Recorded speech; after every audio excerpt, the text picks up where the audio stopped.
Assalamualaikum warahmatullahi wabarakatuh. Halo semuanya, nama saya Mustika Aurelia, merupakan mahasiswa Fakultas Hukum dengan prodi Ilmu Hukum di Universitas Muhammadiyah Malang.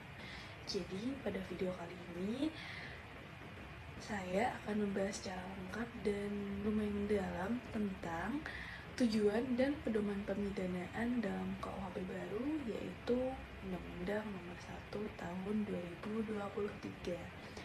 Jadi, topik ini merupakan topik yang penting untuk dipahami bukan hanya oleh mahasiswa hukum, namun juga untuk masyarakat umum.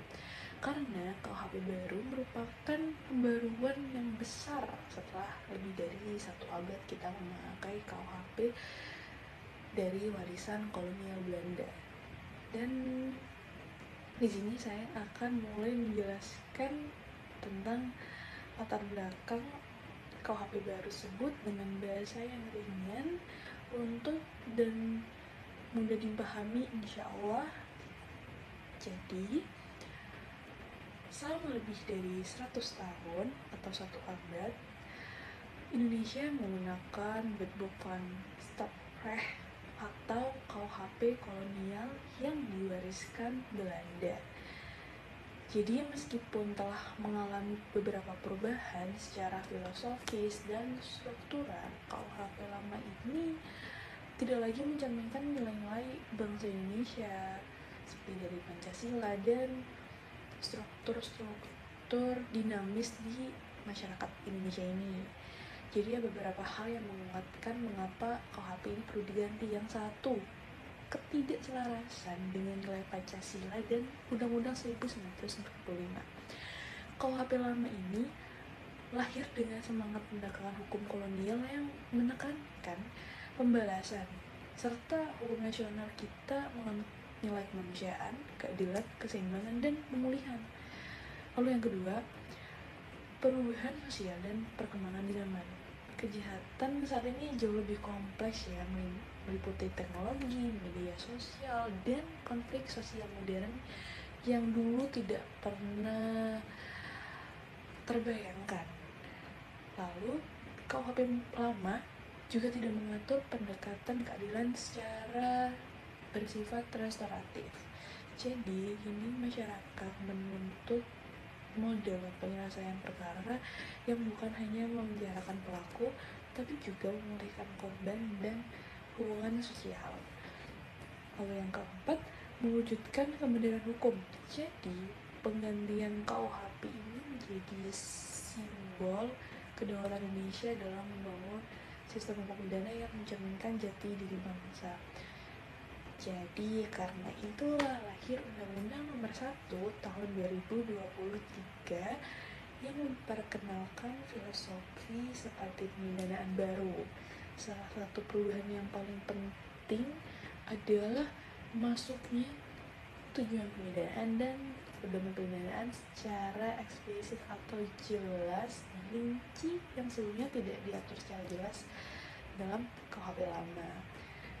Dan untuk memahami kenapa tujuan dan pedoman pemidanaan ini menjadi sangat penting, kita perlu melihat dulu secara lebih jelas perbedaan antara KUHP lama dan KUHP baru.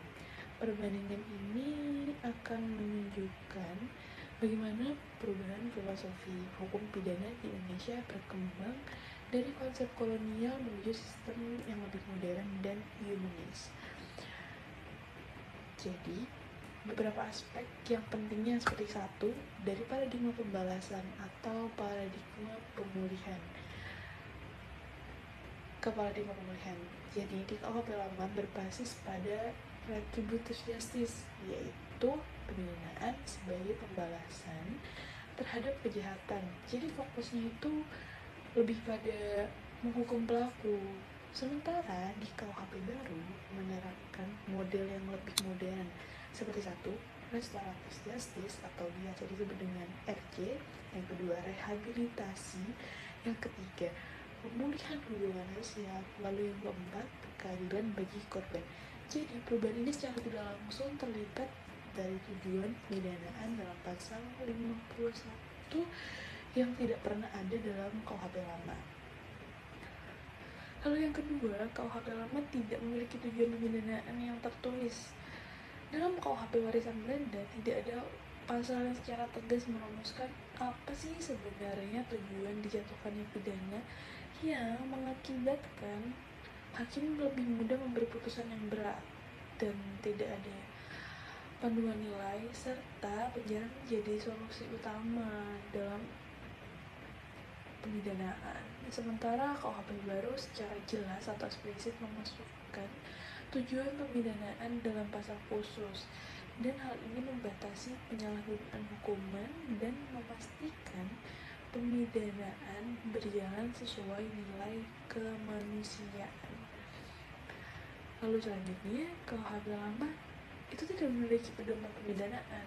Jadi dalam KUHP lama ini tidak terdapat pasal tentang proporsionalitas, lalu tidak ada pedoman peringatan dan pemberatan, tidak ada penekanan pada kepentingan korban, tidak ada kewajiban pertimbangan pada masa depan pelaku.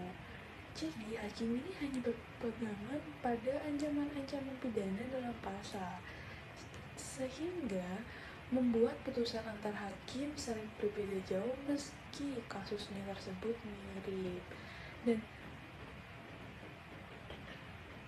ini menimbulkan disparitas pemidanaan yang ekstrim. Sedangkan di KUHP baru memberi pedoman lengkap seperti nilai keadilan, kondisi pelaku, keadaan sosial, perdamaian, hingga dampak psikologis dari korban. Jadi pemidanaan ini lebih struktur gitu. Yang keempat, jenis pidana lebih modern dan fleksibel. KUHP lama hanya mengenal pidana seperti penjara, kurungan, denda, mati, dan beberapa tambahan. Sedangkan di KUHP baru memperkenalkan pidana-pidana yang lebih sesuai pada perkembangan zaman, seperti pidana kerja sosial, pidana pengawasan, pidana penggantian denda yang lebih fleksibel, lalu juga kewajiban pemenuhan kewajiban adat. Jadi jenis pidana ini memudahkan penerapan keadilan restoratif dan meminimalkan ketergantungan pada penjara. Lalu, penggunaan penjara bukan lagi pilihan utama. Dalam KUHP lama, penjara adalah hukuman yang paling dominan. Hal ini menyebabkan over kapasitas lembaga pemasyarakatan dan pemborosan anggaran, dan pelaku menjadi lebih buruk dalam sebentar karena setelah itu korban penjara.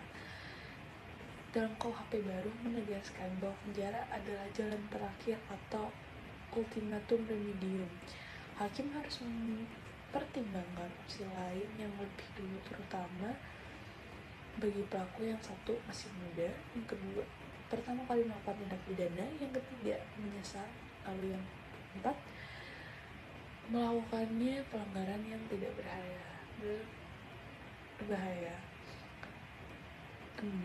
Korban menjadi pusat perhatian.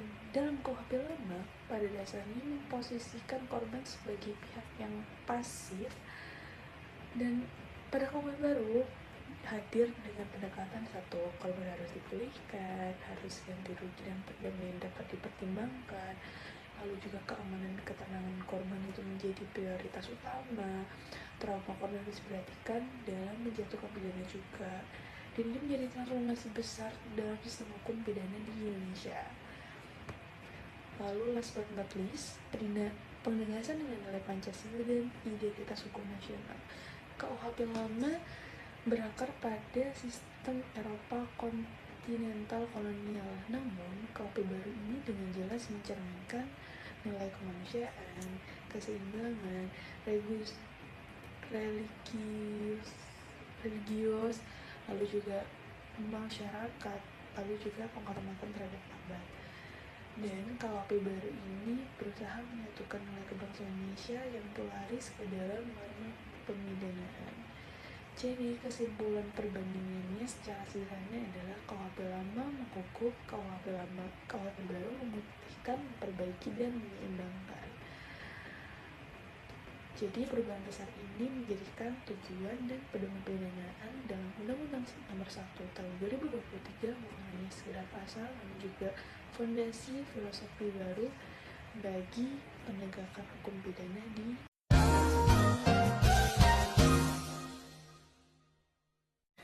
mohon maaf tadi habis saya mati, jadi saya akan lanjutkan. Tujuan pemidanaan pada pasal 51. Pada pasal 51 KUHP baru menjelaskan atau menerangkan tujuan pemidanaan yang menjadi titik perubahan besar dari KUHP lama. Jika sebelumnya hukuman sangat berbau pembalasan, pada KUHP baru justru mengarah pada pemidanaan yang proporsional, manusiawi, dan berorientasi pada pemulihan. Jadi, pidana ini mencegah terjadinya tindak pidana. Ini mencakup seperti pencegahan umum dan pencegahan kasus. Jadi, contoh pencegahan kasusnya yaitu hukuman berlaku dan membuat masyarakat takut untuk melakukan kejahatan. Dan pencegahan khususnya, hukuman membuat pelaku tidak mengulangi perbuatannya. Dan pendekatannya bukan hanya sekedar menimbulkan efek jerah, juga mengedepankan pembinaan perilaku. Memasyarakatkan yang terpidana.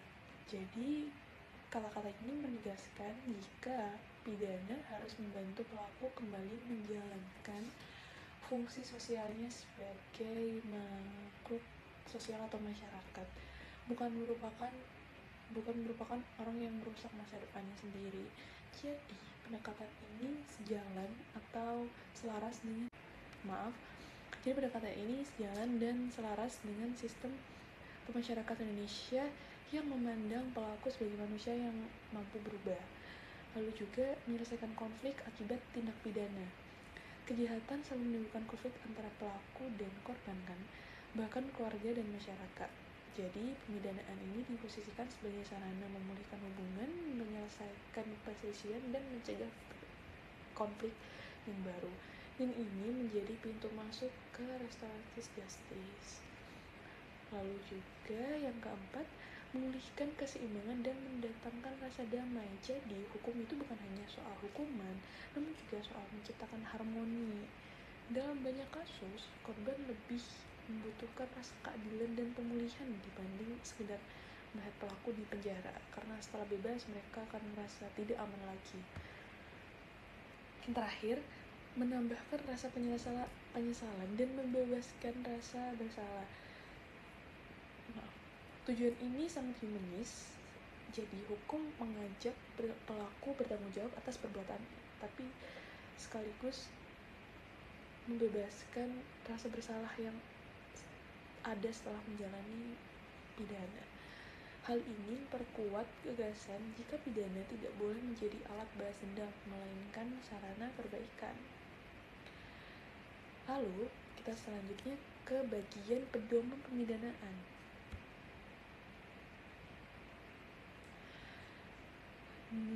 Dalam panduannya, hakim dapat menjatuhkan hukuman secara adil dan proporsional. Dalam pedoman ini mencegah disparitas yang berlebihan antara satu putusan dengan putusan yang lainnya. Jadi pedoman-pedoman pentingnya yaitu 1. Pidana tidak bertujuan untuk membuat penderitaan pada pasal 51 ayat 1. Jadi pidana tersebut tidak boleh 1. merendahkan martabat manusia, yang kedua menggunakan penyiksaan, yang ketiga menghancurkan masa depan pelaku. Jadi pidana harus tetap menghargai nilai kemanusiaan. Lalu yang kedua, prinsip proporsionalitas. Jadi hakim wajib banget mempertimbangkan 1. derajat kesalahan, 2. motif, 3. cara melakukan perbuatannya, 4. akibat yang ditimbulkan, 5. sikap batin pelaku, 6. kondisi sosial ekonomi pelaku, selanjutnya kesempatan bertobat, hingga masa depan pelaku. Jadi profesionalitas ini memastikan hukuman tersebut tidak berlebihan, jadi bersifat cukup. Lalu juga berorientasi pada keadilan korban. Ini menjadi bagian yang sangat beda dari KUHP yang lama, karena pemidanaan ini memperhatikan 1. kerugian korban, 2. kebutuhan pemulihan, lalu trauma yang ditimbulkan, dan kemungkinan perdamaian. Jadi korban tidak lagi menjadi figuran dalam proses pidana ini. Lalu selanjutnya, faktor yang memberatkan dan meringankan. Seperti contoh, memberatkannya yaitu kesalahan dilakukan secara kejam, dilakukan berulang kali, menimbulkan korban banyak, dilakukan secara karena kebencian dan diskriminasi. Nah, contoh yang meringankan yaitu pelaku menyesal, pelaku masih anak atau remaja di bawah umur, terdapat perdamaian, pelaku menyerahkan diri, pelaku memiliki tanggung jawab keluarga. Jadi, pedoman-pedoman ini membantu hakim menakar hukum secara profesional. Lalu juga, pemilihan jenis pidana harus sesuai dengan tujuannya. Hakim tidak boleh itu asal memilih, dia harus memilih pidana yang paling efektif, bermanfaat, dan relevan dengan tujuan pidanaan. Misalnya, pelaku pemula cenderung diberikan pidana pengawasan atau kerja sosial, bukan penjara. Lalu juga pelaku yang membuat rugi materi cenderung diberi kewajiban mengganti kerugian atau denda juga. Lalu yang terakhir, restoratif justice dalam pemidanaan.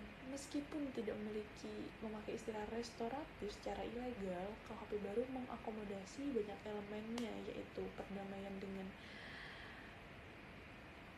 yang dapat menjadi pertimbangan, lalu juga ganti rugi dapat mengurangi pidana, yang ketiga pemulihan korban menjadi prioritas utama, yang keempat pidana penjara bukan lagi satu-satunya pilihan. Dan hal ini menjadikan KUHP baru itu lebih modern dan humanis. Nah, selanjutnya aku mau ngasih satu contoh kasus biar lebih mudah gitu. Ini terdapat contoh kasus penganiayaan ringan. Jadi terdapat pelaku berusia 20 tahun yang awalnya itu emosi karena salah paham di jalan. Setelah kejadian, pelaku menyesal, lalu meminta maaf dan mengganti biaya pengobatan pada korban. Dan dengan pedoman pidana KUHP baru, hakim dapat mempertimbangkan, yaitu 1. Usia pelaku masih muda, lalu dia juga menyesal, dan dia melakukan perdamaian secara tulus, meminta maaf, dia melakukan ganti rugi. Jadi pelaku tidak harus dipenjara. Namun hakim dapat menjatuhkan pidana kerja sosial ataupun pidana dalam pengawasan. Jadi pendekatan ini lebih membangun masa depan pelaku sekaligus memulihkan korban. Nah, mungkin itu yang dapat saya bahas dalam tujuan dan pedoman pemidanaan dalam Undang-Undang Nomor 1 Tahun 2023. Jika bisa kita lihat, KUHP baru ini membawa perubahan besar ya dalam sistem peradilan pidana kita. Pemidanaan dini tidak hanya bertujuan menghukum, tapi juga melindungi, mengembangkan, dan membina masyarakat serta kita-kita ini. Semoga video ini membantu teman-teman dalam memahami substansi KUHP baru dan bisa menjadi referensi untuk tugas kuliah ataupun persiapan ujian dan lain-lain. Terima kasih telah menonton.